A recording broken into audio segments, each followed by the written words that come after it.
All right, map K, 1 inch represents 20 miles. So that's what I've done right here. Okay? And map K is 1 inch is 30 miles. And then we want to talk about area. An area of 3 square inches represents how many more on map L than map K? Okay, so area, that's length times width. So 20 miles squared is 400.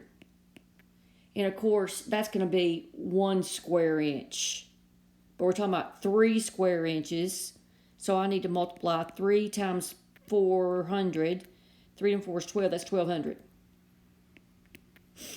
Okay, do the same thing for map K. 30 times 30, or 30 squared, is 900. And that represents 3 square inches. I'm sorry, 1 square inch, but we want 3 square inches, so I need to take 3 and multiply that by 900. And that gives me 2,700. So 2,700 minus 1,200, 0,051. Okay?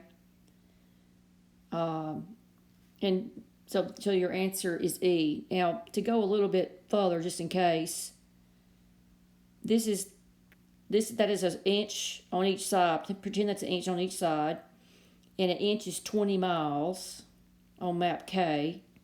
So that's how I got the 400. But this blue square that I've drawn is just 1 inch squared. And we need 3 of those. All right, hopefully that helps.